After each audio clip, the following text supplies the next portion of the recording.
परंतु माझ्या जीवनामध्ये घराघरामध्ये जे काय रामायण चाललेलं आहे ते कधी मिटणार? की बोला तुम्ही बोला वाचे नारायण, आयुष्याचे झाले पहा पारायण, बोला तुम्ही बोला वाचे नारायण. की मुखामध्ये जोपर्यंत वाचा आहे तोपर्यंत देवाचं नाव घ्या. की घे घे माझे वाचे गोड नाम विठ्ठलाचे, तुम्ही घ्या रे डोळे सुख पहा विठ्ठलाचे मुख, तुम्ही ऐका रे कान माझ्या विठ्ठलाचे गुण, मना तेथे धाव घेई राय विठ्ठलाचे पाय. तुका म्हणे आव जीवा नको सोडू या केशवा, या जीवाची सोडवणूक आम्हाला करायची आहे. या मनाला ती हरिनामाची गोडी लागावी. या दसऱ्याच्या माध्यमातून त्या निमित्ताने ही प्रवचन रूपी सेवा आज या ठिकाणी आहे. हा उपदेश आहे की अशाने तरी माणसं एकत्र येतील, एकमेकांच्या भेटी होतील. आज पहा जो माऊलीचा सोहळा आहे, गेले 2 दिवस पाठीमाग जा की त्या ठिकाणी किती मोठा सोहळा होता. की चला आळंदीला जाऊ, ज्ञानेश्वर डोळा पाहू, होतील साधू संतांच्या भेटी सांगू सुखाच्या या गोष्टी. परंतु या संसारामध्ये सुख कधीच पाहायला मिळत नाही. की सुख पाहता जावा पाडे दुःख पर्वता एवढे.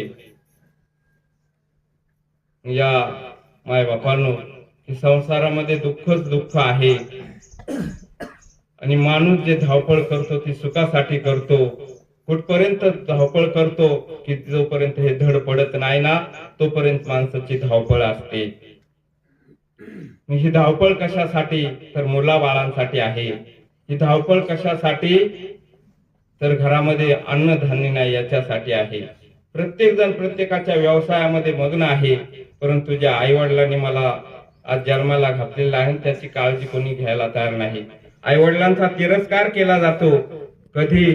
तर ज्यावेळेस आई वडील म्हातारे होतात, आई वडिलांचं वय होतं, त्यावेळेला माणूस आई वडिलांचा तिरस्कार करायला लागतो.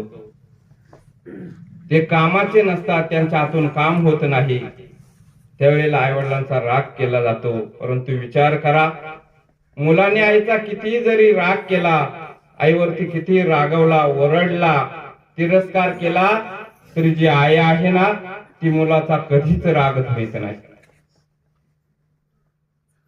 आज आपण 50 वर्षाचा आहोत, कोणी 60 वर्षाचा असेल, परंतु बाहेर जर एक मुलगा आईचा गेला ना, अपरात्री निम्म्या रात्रीला जी म्हातारी आई 60-70 वर्षाची आज जी असते ना, ती आपला मुलगा घरी येईपर्यंत झोपत नाही. तिला मुलाची आस लागलेली असते की माझा मुलगा, माझा बाळ आज बाहेर परगावी गेलेला आहे, कधी घरी येईल. जी 60-70 वर्षाची म्हातारी आई असते ती मधल्या रात्रीला उठून बाहेर येते आणि विचारपूस करते, बाळा तू जेवला का रे? इतकी अशी काळजी घेणारी आई आहे ना, तिची आजपर्यंत कोणीच काळजी घ्यायला तयार नाही. आईला वृद्धाश्रमाच्या बाहेर आम्ही आज त्या ठिकाणी पाहतो, बऱ्याच ठिकाणी पाहायला मिळतात की म्हातारी माणसं जे आहेत वृद्धाश्रमाच्या शेजारी आहेत, त्या ठिकाणी पाहतात की त्यांना कोण अनाथ झालेले असतात.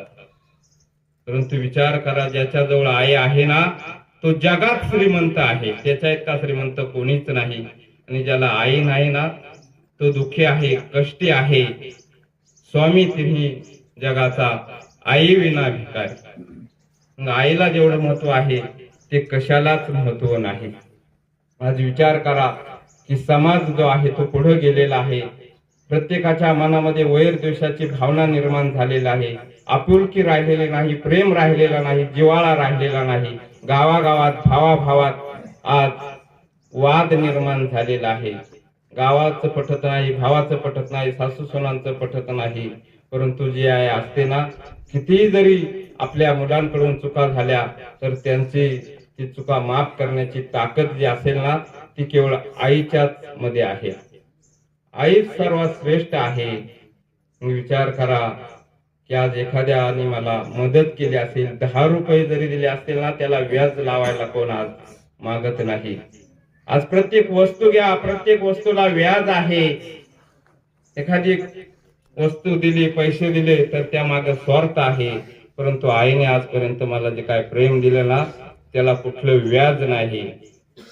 या हरीच्या लाडक्यानो की हा उपदेश आहे हा केवळ मानव मात्राला आहे की रात्र गेली दिवस गेले आयुष्य गेले जन्मा येऊन काय तू केले, की रात्रंदिवस आम्ही प्रपंच केला असेल परंतु शेवटची पाळी आम्हाला एक ना एक दिवस येणार आहे. शेवटची पाळी मनुष्य एक जन्म चुकिल्यावर मग फेरा पडे, की आज हा 184चा फेरा पडणार आहे. त्याकरताच हा जन्म आहे आणि याच जन्मामध्ये येऊन आम्ही त्या परमात्म्याला पाहून घ्यायचं आहे, त्याचं गुणगान गायचं आहे. की ज्या मातेने आज आम्हाला जन्म दिलेला आहे त्या मातेचे उपकार आम्ही कशानेच फेडू शकणार नाही. या जन्मी काय 7 जन्म जरी आईचं गुणगान गात राहिलो तरी आईचे उपकार फेडू शकणार नाही. अशी ही माता दिगे परिवारातून गेलेली आहे. ते दुःख तंतू माती आड गेलेले आई वडील या जगातून कधीच आम्हाला दिसणार नाही. आज त्या प्रेमाला आम्ही पर्क झालेलो आहोत आणि या प्रेमापोटी आज तुम्ही नातेवाईक